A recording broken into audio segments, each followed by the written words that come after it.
Welcome. My name is Tracy Cook, and this is the podcast series Victim to Victory. This series gives a voice to those that have overcome challenges in all forms that dare greatly to share their real stories. Amazing humans that have seen hope and risen above those adversity to become victorious, that go on to support and inspire others to do the same. And today we are giving a voice and a platform to Clare Williamson from New Zealand. And I would like to welcome you. Clare is a fantastic businesswoman, a fantastic wife and mum, and she is an entrepreneur on fire, author, and I would like to give her a voice today. Welcome, Clare. Hi, Tracy. Thank you for having me on. You're welcome. I would love everybody to get to know you, get to know your powerful story and your messages. Now, a little bit of a backstory about Clare and myself. We met in 2019, around this time last year, on the Play to Win reality show with Ray and Jessica Higdon. And she was in the day of filming that I was on as well. And everybody has formed friendships ever since. And I've seen Clare's online journey go from strength to strength, and she is running her business and her connection with people so powerfully. And I would really want to share what she is doing and where she gets her inspiration from, her story from, and it will literally inspire you, empower you, and give you a different perspective in how you're actually showing up in your life as well. So I'm really happy to welcome Clare, and I would love to ask you, Clare, who is Clare and where does your story start? Oh, I'm getting the goosebumps because that's such a powerful question, considering where I was when we met 12 months ago. And 12 months ago, I was an entrepreneur. I was in hustle. I was struggling with my own identity, struggling with my own story, and really stuck trying to figure out how I created the life that I want, right? And underneath that was this, all I could describe it was like a burning, a yearning, feeling like there was something more. But I couldn't tell you what that was. I was a coach, I was coaching, but that business wasn't going great. You know, I had the odd client here and there. And when we connected in Florida for that reality show, I think everything just came to the forefront. And I came out of the experience realizing that I didn't know who I was, but that I did have this really powerful story. And that when I thought about where I helped people the most, it was in healing their own scars and then taking those scars and using them in a way that makes them and enables them to live out what I now know that burning and yearning is a soul goal. It's that thing that we are born onto this earth for, our deep purpose that is only ours, right? And our story is such a huge part of that. But I think when there's parts of your story that hurt, when there's things that you've been through that you haven't resolved, you haven't healed from, how do you take those pieces of your story and create marketing that kind of positions you online as an expert where you want to help? It's impossible, right? You hold yourself back. There's kind of a feeling of shame or a feeling of unworthiness, and whatever like negative feeling is yours around really using that authentic voice. But what I know is that when you connect with that authentic voice, and when you get to that place where you can share authentically, that's when you start connecting with the people that you can serve, because they can hear you. And the fear of judgment too. I know that when we tell our stories and we show our vulnerabilities, a lot of people don't connect vulnerability with actually strength. So a lot of people that are kind of broken or healing or in that kind of mindset don't connect the two together. And I think Yeah. that's why your story is so powerful, because it does connect those two together, of vulnerability and strength all in one. Yeah.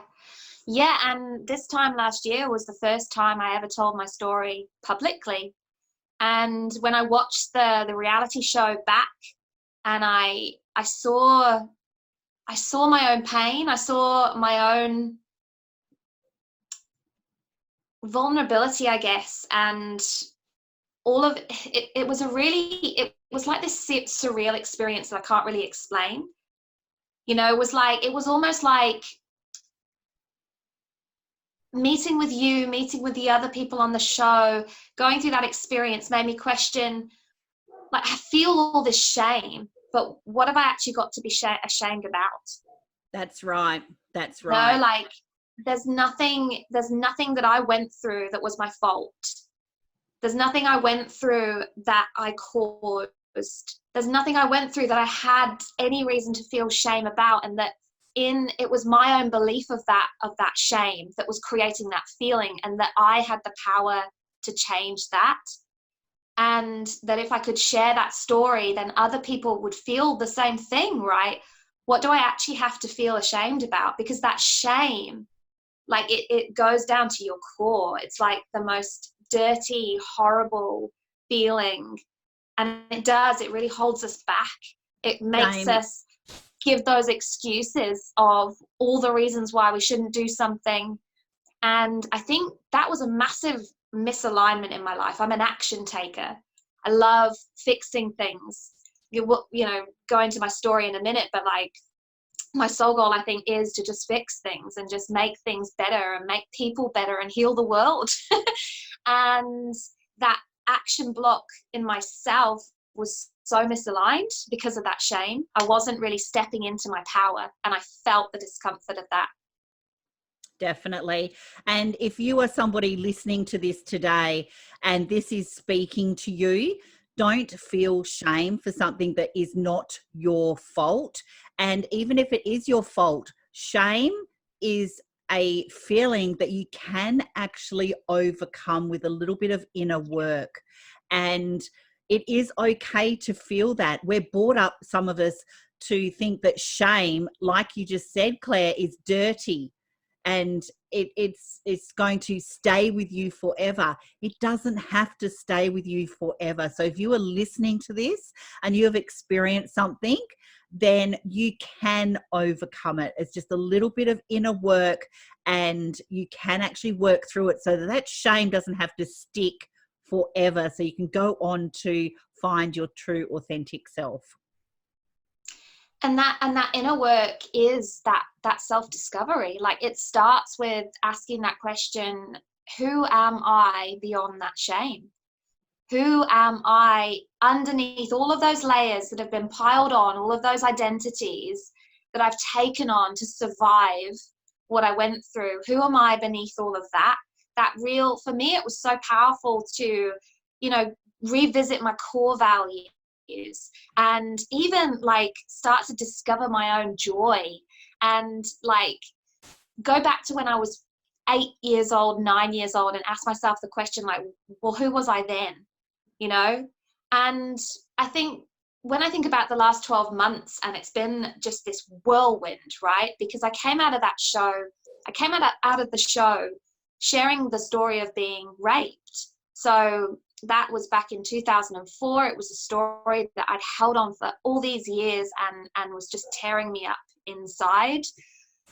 But what I learned was that my shame went so much further back than that, to childhood. And that was confronting, because it was almost like, have I been hiding behind this belief that it was just this thing that was creating all this surviving? And to know that, like, there was just, it was crazy. The more I dug in, the more it was revealed, And the positive of that is that when we bring consciousness to what's actually keeping us stuck, and the beliefs that are holding us back, and the identities we're holding on to that are just not ours, we can actually start to heal them and move forward. That's So the powerful true. thing. Oh, Claire, that is so true. And I know that, is it imposter syndrome they call it? They label it as? Yeah. Mm. Yeah. Yeah. I've actually got like a worksheet. I call it the Superhuman Success Bundle. So it's a bunch of tools to help you with that self-discovery, to start rewiring that subconscious and start taking that personal story to show up online.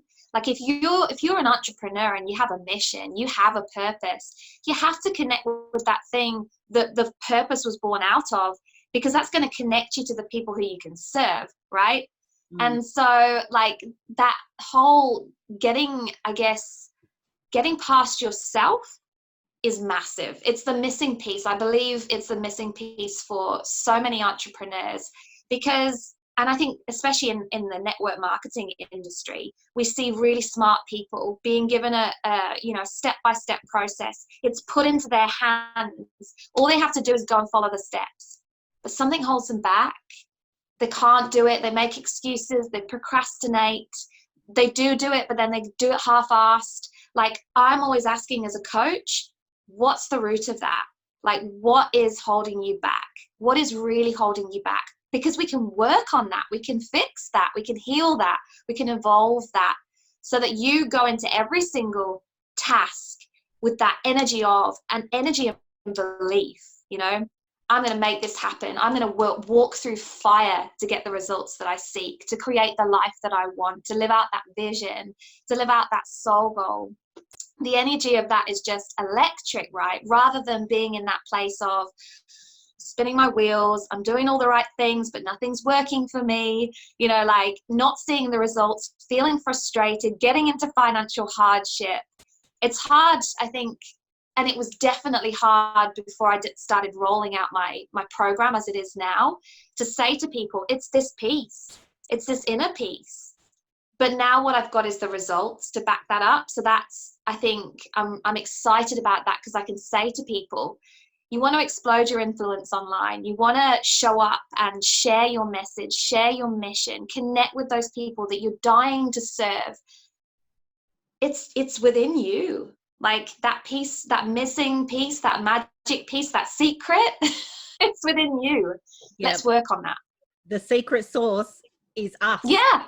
It's what's That's inside right. of us. And then you can use the hacks and the cheats and you can do all of those things, but you have to have this piece first, right? Yeah. And take us back, if you can, Claire, to 2004. Because I think that story is going to reach our audience and deliver a message, because we can see where you are now, confident, inspiring, empowering. Take us back to 2004. 2004, I think I was also confident and excited and passionate. I was going out to South America to live the dream. I had this love for Hispanic history and culture and geography for so many years. I was obsessed with rainforests. And to be honest, that's why I went to university. I was like, I get to go abroad, wicked. Which course lets me do that? I had no idea. I was the kid that just went because her parents thought she should, And I did the course that I could get on, which was languages. I had a flair for languages, and I studied Hispanic studies. And I got, as part of that course, a year in Chile, teaching at a university. And so when I got on that plane, I was full of all the dreams, like full of excitement, full of the adventure. And the first few months were epic. They were exciting. They were terrifying. They were heartbreaking. I spent Christmas completely on my own because I was abroad. I never even thought about it. Was actually quite funny. I ended up eating a tin of tuna and a packet of olives for my Christmas lunch, because I never even thought that shops would be closed on Christmas Day. I didn't even realize it was Christmas. It was just such a weird, surreal, amazing adventure. And it was the summer holidays over there, and obviously we had this big 3-month break, and I'd decided that I was going to go and travel. So I got on this trip, and again, like, the excitement, the adventure continued. And it was at the end of the trip that I guess things turned sour. I ended up in a situation where I was in a bar. My drink got spiked. I ended up being taken home, and yeah, like, I woke up the next morning and I had no idea really what had gone on, and yet I had every idea what had gone on. I was around people I didn't know. I was in a foreign country. I think the silence started there. It was like, I don't know how to tell people what has happened. I don't even really know 100% what has happened until the flashbacks started coming back, the memories started coming back. I had the physical signs, and I think for a few weeks I was just like somewhere else. I was just functioning. I was going into work. And then I made a decision. That I would just let it be and wait until I got home. I think I had 3 months at that point to last in South America. And I just would tell my parents when I got home. And I got off the plane with that intention. I drove in the car home with that intention. But they were so happy that I was home that, like, I just couldn't tell them.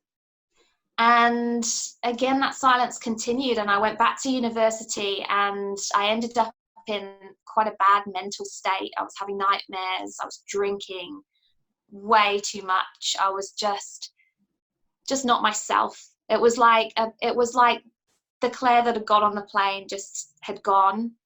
And I don't think I got her back until really recently. I don't think she really came back until last year, which is like why I have so much gratitude in my heart for, like, you guys, Jessica and Ray, because for the first time in all those years, like 14 years, I felt okay to let that story out and to, like, connect with myself and entertain the possibility that that girl I thought I had lost, like, she is still there somewhere. I just have to find her again, and I have to find the confidence to let her out. And a big part of that was, like, learning to experience vulnerability, like learning to, I set myself a challenge actually when we got back from the show. It was like, I think it was a 30-day vulnerability, and I tried to get people on board to do it with me, and a few people jumped on, but really it was for me, right? It was like, I'm going to learn how to experience the vulnerability of this authentic self. Do you think you were living in denial, Claire, for all that time?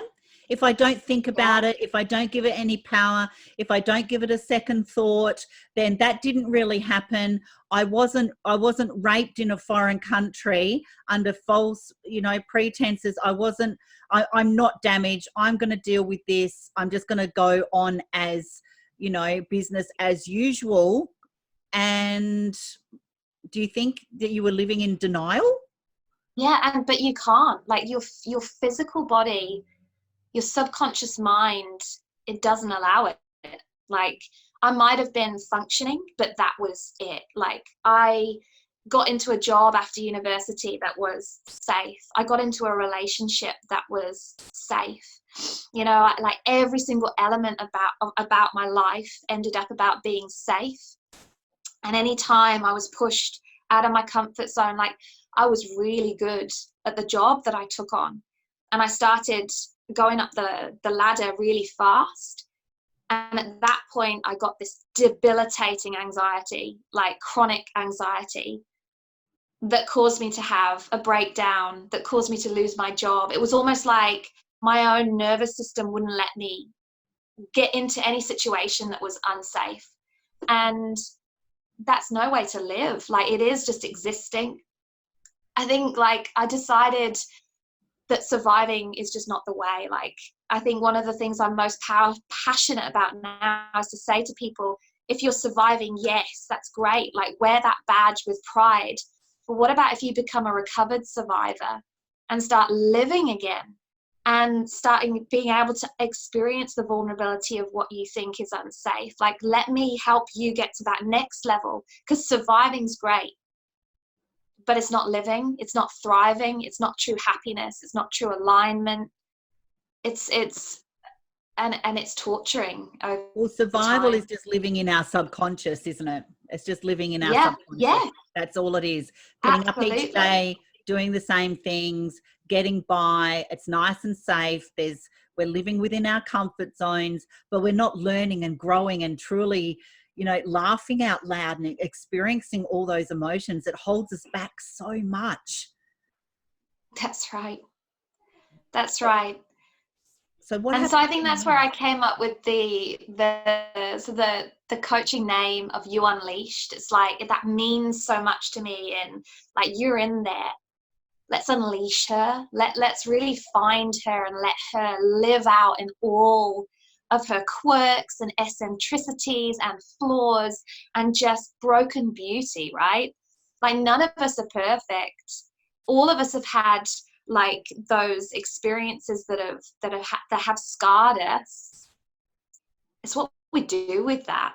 And that's, I think, if we can create a movement of people who show that strength to be vulnerable, it's going to create this ripple effect of people stepping out of the survival lives that they've got themselves stuck within. Definitely.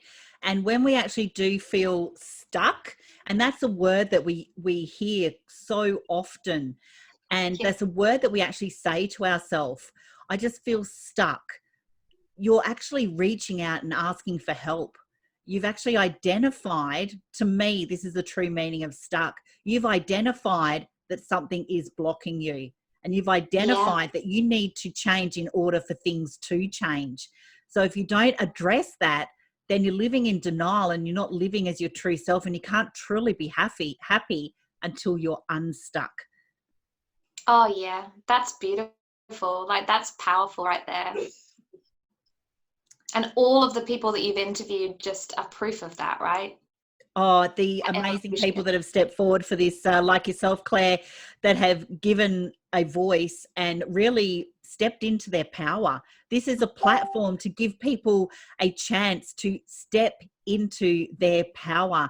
And those words to me, and obviously Victim to Victory is a huge passion project of mine, because I do truly authentically want to see people step into their power. So you hit the nail on the head when you said that, feeling stuck and feeling vulnerable and feeling hurt, to take that out of your subconscious and declare it to the world. Hey, this is me. I'm broken and I'm vulnerable and I have got flaws, but I've also got a true beauty that you all need to see, because I want you to see more of that. And as soon as you can switch your mind for people to see your true beauty, and you're actually showing up more authentically and showing warts and all, you're going to be more connectable. You're going to be more relatable. That's right. You're going to be more and not to mention everything you can share that you've learned. Like, that's when people are thinking, I'm not qualified. Life experience, man. Like, dig into that stuff that makes you feel a bit ashamed, and figure out how you got through that and share that with other people, because that's the type of thing that they want to see and hear, right? They want to see that there's light at the end of the tunnel. In a recent speech, I said, what if your candle is a candle of hope for other people that you just haven't set alight yet? Because I love that. Being that. Yeah, like, it's such a powerful image to think that candle's there for people who need to see the flame and the flicker and the glimmer of hope and the light. They're there, but you're stuck, and you're just not setting the candle alight. Like, now, Claire, you've got two beautiful girls. What words of wisdom and what are you enveloping into them to grow up? They're only little, to grow up to be their true authentic selves. What words of wisdom are you passing over to them? Truth. It's all around truth. To really feel okay with who they are, to really follow their joy, to really question conditioning and, you know, other things that people say. Like when I think about my own childhood and all of that awful conditioning and beliefs that got really cemented down, and how long it's taken me to unravel and undo all of that, and how, you know, every single client coming to me with in the same place, and you think, man, like, where did that start?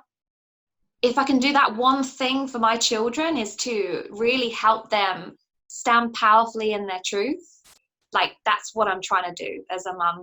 And yeah, and I think they're happy like that as well, like in a way that a child can absorb it. You can't coach a child like you would an adult, right? But like, you can guide them. And I think that's where I'm important as well, like just how I show up, because they're always going to mirror what I do and how I respond and how I handle my world, you know. So like, what can I teach them through my actions? 100%. And children are just little sponges soaking up their environment, and the little things are actually the big things. And I learned that the hard way with our kids and our grandkids. The little things are definitely the big moments that they're going to take on and remember and learn from and implement into their teenage and adult lives.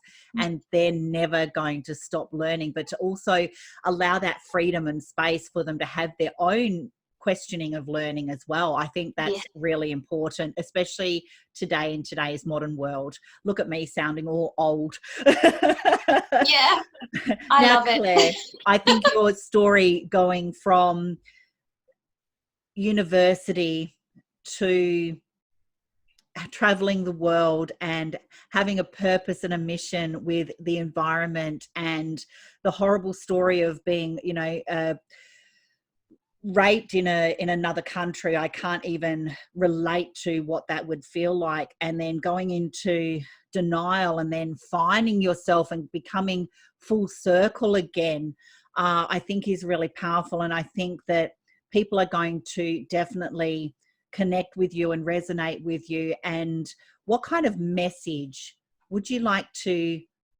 leave our audience on today? If you feel what I felt, like if you've got that feeling like there's more, then let's connect and explore that. Because I don't know, is it the lady who worked with the people who had the regrets at the end of their life, and it's all the stuff that they wished they had done, and all of that stuff is on the other side of what you believe and what you fear.